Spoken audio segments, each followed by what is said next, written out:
Sir ये illustration कौन सा है? तो देखिए, आज अपन अपनी वर्कशीट का एग्जाम्पल नंबर 7 कर रहे हैं। ये क्वेश्चन थर्ड ईयर की बुक में एग्जाम्पल नंबर 10 है, जिसमें बैलेंस शीट का टोटल 20 लाख और 5,37,000 है। और ये क्वेश्चन एमकॉम 2019 के एग्जाम में एक बार आ भी चुका है। तो देखिए, क्वेश्चन में कहता है M limited acquired 12,000 equity share of D limited. D limited के टोटल शेयर ही कितने हैं? टोटल है 2 लाख रुपए के, यानी 20,000 शेयर हैं। और 20,000 में से 12,000 इसने खरीद लिए, यानी 60% शेयर खरीद लिए हैं। 10 रुपए की फेस वैल्यू है, लेकिन उसने खरीदे 1,70,000 में। और कब खरीदे हैं? 1 अक्टूबर को खरीदे हैं। तो इन सब बातों का ध्यान में रखते हुए थोड़ा सा अपन को डेटा देखना पड़ेगा कि ये जो 12,000 शेयर खरीदे हैं, पहली बात तो ये टोटल 20,000 थे। अगर हम यहाँ देखें 2 लाख रुपए तो 10 रुपए का एक शेयर है, तो ये टोटल 20,000 थे। और 20,000 में से इसने 12,000 शेयर खरीदे हैं, तो ये परसेंटेज अगर मैं निकालूंगा तो निकलेगा 60%। दूसरा, इसने खरीदे हैं 1 अक्टूबर को, तो अगर मैं टाइम पीरियड की बात करूंगा तो 1 अक्टूबर आएगा यहाँ। तो 6 महीने खरीदने से पहले के, 6 महीने खरीदने के बाद के, तो टाइम रेशियो जो आएगा ना वो आपका आएगा 1:1 का। तो दो चीजें जो है ना, ये सबसे पहले कैलकुलेट कर लेनी चाहिए। एक तो टाइम रेशियो काम आता है और एक ये परसेंटेज काम आता है, क्योंकि क्वेश्चन जब आपका आगे बढ़ेगा तो इन दोनों चीजों की जरूरत आपको पड़ेगी। तो क्वेश्चन में आपको जो डेटा दे रखा है उसके अकॉर्डिंग इक्विटी शेयर कैपिटल इसकी 10 लाख, 2 लाख, ऐसे जनसब 1 अप्रैल का दे रखा है, P&L 1 अप्रैल का दे रखा है, P&L और ये प्रॉफिट साल भर में जो कमाया वो दे रखा है। तो इस बार ये इंफॉर्मेशन आपको नीचे ना देकर बैलेंस शीट के अंदर ही दे दी है। वैसे मैं आपको बता दूं, इसका थोड़ा सा एनालिसिस करेंगे तो बात एक ही है। भाई आपका ओपनिंग P&L दे रखा है, साल भर में जो नेट प्रॉफिट कमाया वो भी दे रखा है, दोनों को जोड़ देंगे तो अपने आप ही क्लोजिंग निकल जाएगा। तो क्लोजिंग देने का एक तरीका हो गया ना कि आपको ओपनिंग और net profit during the year दोनों दे दिए जाए। तो पिछले क्वेश्चन में अगर अपन देखेंगे तो अपन को क्लोजिंग दे रखा था, तो क्लोजिंग के अंदर ओपनिंग तो ऑलरेडी होता है, पर वो हमको पता नहीं था, इसलिए नीचे इंफॉर्मेशन में दिया। तो इससे घबराने की जरूरत नहीं है। ये ओपनिंग और net profit during the year देने का मतलब है कि कुल मिलाकर ये क्लोजिंग ही तो हुआ। तो ये उसको देने का एक तरीका है और कुछ भी नहीं है। इसके अलावा क्रेडिटर है, बीपी है, यहाँ land and building, plant and machinery, ये इन्वेस्टमेंट दे रखे। इन्वेस्टमेंट में लिखा हुआ है इंक्लूडिंग इन्वेस्टमेंट और 12,000 equity share in D limited, 60% share हो गया। स्टॉक, डेटर, बीआर, कैश आपको सब दे रखे हैं। आउट ऑफ द डेटर, अब नीचे पैराग्राफ आपको दिया गया है। इस पैराग्राफ के according out of the debtor and B 50,000 16,000 respectively represented those due from M limited, यानी म्यूचुअल डेप्ट है, यानी ये म्यूचुअल डेप्ट में काम आएगा। इसके अलावा स्टॉक जो in the hand of D limited, यानी डी लिमिटेड के पास जो स्टॉक पड़ा है ये वाला 40,500, इसकी बात कर रहे हैं। ये डी लिमिटेड का स्टॉक जो है इसकी बात कर रहे हैं। कहता है it include goods purchase from M limited at ₹20,000 which include profit 25% on cost, यानी उसने उस पर 25% प्रॉफिट कमाया था। वो प्रॉफिट भी जो है स्टॉक भी है वो वहां दे रखा है। Prepare the consolidated balance sheet, ये आपको पूरा डिटेल आपको दे दिया है। तो देखिए, क्वेश्चन में net profit during the year खुद ने ही दे दिया है, इसलिए यहाँ आपको P&L एप्रोप्रिएशन अकाउंट बनाने की जरूरत नहीं है। तो वो स्टेप तो यहाँ नहीं रहेगी, यहाँ सीधा अपन नेक्स्ट स्टेप पे मूव करेंगे। तो नेक्स्ट स्टेप आपकी होती है जिसमें कि आप अपने जो कैपिटल प्रॉफिट और रेवेन्यू प्रॉफिट को अलग अलग करते हो, और रेवेन्यू प्रॉफिट में P&L भी है और जनसब भी है। तो कुल मिलाकर यहाँ 3 कॉलम जो है वो आपके हो गए। कैपिटल प्रॉफिट में तो आता है खरीदने से पहले के प्रॉफिट, तो यानी वो 1 अप्रैल के जो भी ये चीजें हैं। जनसब 1 अप्रैल को आपका कितना था? ये जो है अपन डी लिमिटेड का ले रहे हैं, है ना। और P&L 1 अप्रैल को डी लिमिटेड का कितना था? वो आपका था 40,000 रुपये। और आपने जो साल भर में प्रॉफिट कमाया उसके आपको 2 हिस्से करने पड़ेंगे। साल भर में आपने प्रॉफिट कमाया 45,000। इस 45,000 के आपके 2 हिस्से होंगे, क्योंकि ये टाइम रेशियो के अकॉर्डिंग अगर अपन देखें तो पूरे साल भर का प्रॉफिट 45,000 है, यहाँ से लेके यहाँ तक का। तो हमें अगर इसको 2 पार्ट में बांटना पड़े तो रेशियो 6 यानी 1:1। तो 22,500 इस पीरियड का हो गया और 22,500 इस पीरियड का हो गया। तो प्री एक्विजिशन पीरियड, जो ये प्री एक्विजिशन पीरियड है, इसका प्रॉफिट हुआ 22,500। और हमें जो प्री एक्विजिशन प्रॉफिट है वो आपका कैपिटल प्रॉफिट होता है, तो इसीलिए वो 22,500 आपको यहाँ लेना पड़ेगा। और बाकी का 22,500 आपका जो है P&L में रेवेन्यू प्रॉफिट के नाम से यहाँ रहेगा। तो 45,000 के 2 हिस्से हो गए। एक प्री वाला, इसीलिए टाइम रेशियो पहले निकाल लिया था। प्री वाला जो हिस्सा है वो आपके इन्वेस्टमेंट के करने से पहले का है, तो वो कैपिटल प्रॉफिट का नेचर कहलाएगा, उसका नेचर कैपिटल प्रॉफिट होता है। और ये आपका रेवेन्यू प्रॉफिट हो गया। और कोई पीएनएल के लिए इंफॉर्मेशन है ही नहीं, जनरल के लिए है ही नहीं, तो यही आपका टोटल हो गया। अब इसमें दोनों में आपको जो होल्डिंग कंपनी का और माइनॉरिटी कंपनी का परसेंटेज देखना पड़ेगा। हमें ये पता है कि होल्डिंग कंपनी का परसेंटेज 60% है, तो माइनॉरिटी का अपने आप ही 40% हो गया। तो इन दोनों अमाउंट को 162 500 को आप बांट देंगे 60-40 में, और 22,500 को भी आप बांट देंगे 60 और 40 में। 60% आपका एम लिमिटेड का पार्ट है और 40% जो है वो आपका माइनॉरिटी का पार्ट है। तो ये स्टेप करने के बाद अब हमारा नेक्स्ट स्टेप अपन लेंगे कंप्यूटेशन ऑफ गुडविल और कैपिटल। हम ये जानते हैं कि इसने ये जो 12,000 शेयर होल्डिंग कंपनी ने खरीदे थे, ये 1,70,000 में खरीदे थे। क्या इनकी वर्थ इतनी थी? तो हम ये जानते हैं 60% शेयर है इसके पास, तो इसकी टोटल 2 लाख की कैपिटल थी डी लिमिटेड की। उस 2 लाख में से 60% शेयर इसने खरीदे, और कैपिटल प्रॉफिट में से उसका हिस्सा कितना है वो अपन ने यहाँ निकाला है। कैपिटल प्रॉफिट में उसका जो हिस्सा हुआ है 97,500, तो ये 97,500 जो है वो यहाँ आ जाएगा कैपिटल प्रॉफिट, क्योंकि हम कैपिटल नेचर की चीज निकाल रहे हैं तो केवल कैपिटल प्रॉफिट लेने हैं। तो 120 + 97 उसकी वर्थ है 2,17,500, यानी जो इन्वेस्टमेंट आपने खरीदे हैं उनकी वर्थ है 2,17,500, और आपने उनको खरीद लिया सिर्फ 1,70,000 में। 2,17 की चीज 1,70 में ही खरीदी, यानी कम में खरीद ली। कम में खरीदी कोई चीज तो ये आपके लिए फायदा हो गया।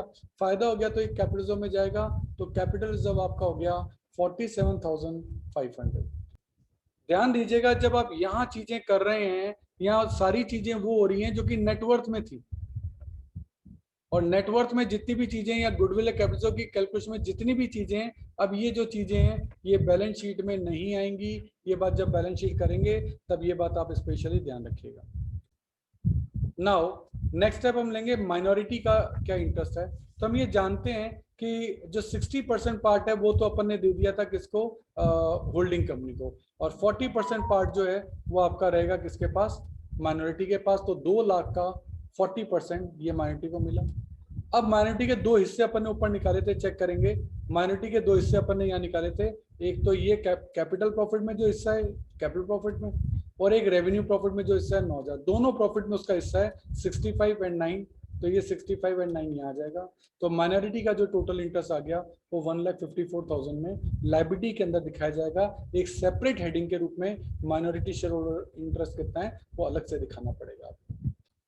अब आपको कंसोलिडेटेड प्रॉफिट निकालना है। कंसोलिडेटेड प्रॉफिट निकालने से पहले आपको स्टॉक रिजर्व निकालना पड़ेगा, अनरियलाइज्ड प्रॉफिट जिसे अपन कहते हैं। और ये बात नीचे पैराग्राफ में लिखी थी कि 20,000 का स्टॉक उसके पास पड़ा था, जिसपे उसने 25% प्रॉफिट कमाया था, कॉस्ट प्लस 25, यानी कॉस्ट अगर 100 है तो प्रॉफिट 25 कमाया था, यानी 125।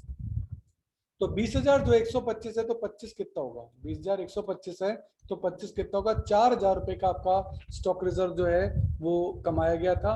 ये डी लिमिटेड के पास स्टॉक था, तो ऑब्वियसली ये प्रॉफिट किसने कमाया था, ये प्रॉफिट कमाया था होल्डिंग कंपनी ने। ध्यान देना, ये बात बहुत इंपॉर्टेंट होती है, क्योंकि स्टॉक रिजर्व दो कंडीशन में हो सकता है। होल्डिंग ने सब्सिडी को बेचा तब भी स्टॉक रिजर्व हो सकता है, और सब्सिडी ने होल्डिंग को बेचा तो भी तो स्टॉक रिजर्व हो सकता है। यहाँ होल्डिंग ने सब्सिडी को बेचा है, तो ये प्रॉफिट किसने कमाया, 4,000 होल्डिंग ने, और होल्डिंग का खुद का प्रॉफिट तो खुद का ही है पूरा का पूरा, इसलिए पूरा का पूरा 4,000 रुपए जो है ये आपका लेस होगा जब आप कंसोलिडेटेड प्रॉफिट बनाएंगे, पूरा 4,000। जबकि अगर यही माइनॉरिटी ने बेच के कमाया होता तो माइनॉरिटी के अंदर तो उसका 60% पार्ट ही है, तो फिर वो 4,000 का 60% 2,400 लेस होता।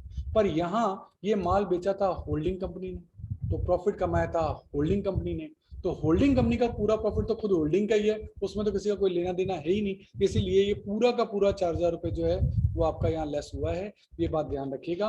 अब अपन आते हैं कंसोलिडेटेड प्रॉफिट पे। तो बैलेंस शीट में चलिए, बैलेंस शीट में दे रखा है इसका खुद का ओपनिंग जो प्रॉफिट है वो दे रखा है 90,000। फिर साल भर में इसने खुद ने कमाया होल्डिंग कंपनी ने 170, और post acquisition profit in D limited वो अपन ने ऊपर निकाला था 13,500, वो ये रहा। ये 13,500 भी तो अब इसको मिलेगा, यानी पोस्ट एक्विजिशन में हिस्सा। पोस्ट एक्विजिशन के दो पार्ट होते हैं, एक पार्ट मिलता है होल्डिंग को जो ये रहा, और एक पार्ट मिलता है माइनॉरिटी को जो कि अपन ने यहाँ जोड़ा था, ये रहा माइनॉरिटी का। तो इस तरीके से दो पार्ट हो गए। टोटल हो गया 273,500, उसमें से 4,000 का स्टॉक रिजर्व लेस हो गया। अब कंसोलिडेटेड प्रॉफिट बचा 269,500।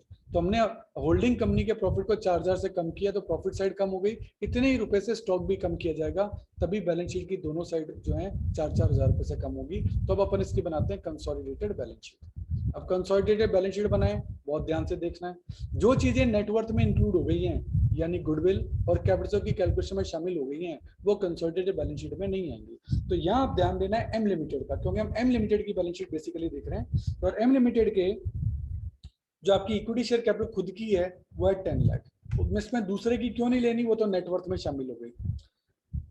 एन लिमिटेड का खुद का जनरव है 4,20,000 और कैपिटल रिजर्व अभी अभी आपने 47,500 निकाला था, आप देख सकते हैं ये 47,500 ये रहा, ये 47,500 ये कैपिटल रिजर्व आपका यहाँ आ गया।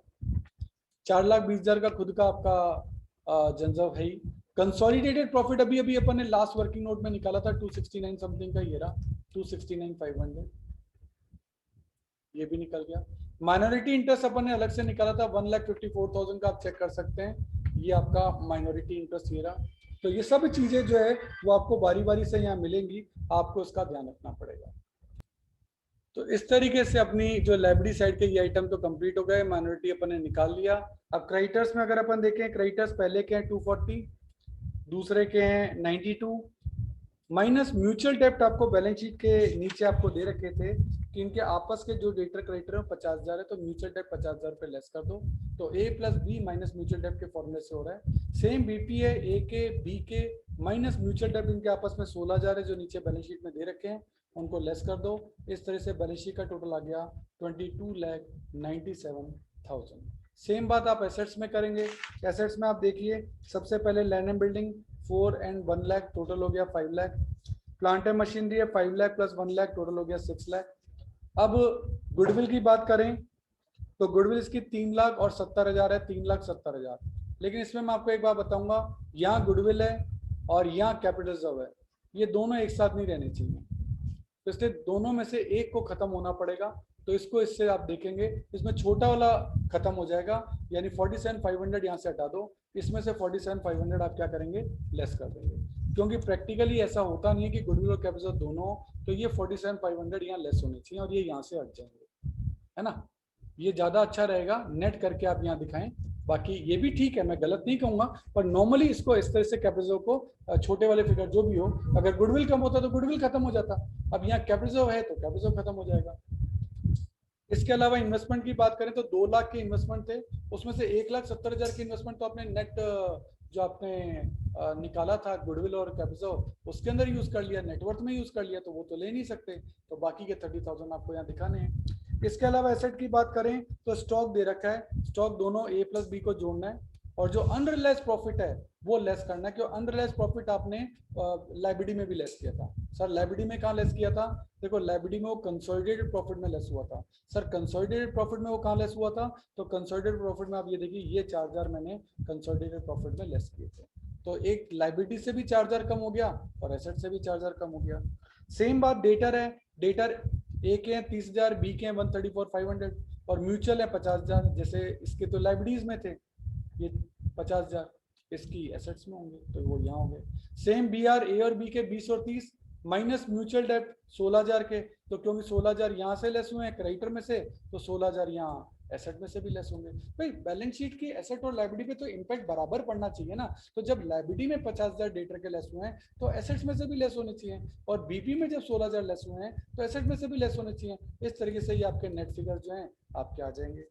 कैशेड बैंक में कुछ है नहीं, तो कैशेड बैंक तो एज इट इज 60 and 50 110 ले लिया जाएगा, और कैश इन एंड आपका 20 और 12 32 ले लिया जाएगा। इस तरह से इसका टोटल 22,97,000 आ जाएगा, और ये दोनों टोटल आपके इक्वल बैठने चाहिए। ये आपकी कंसोलिडेटेड बैलेंस शीट बनाने का तरीका है।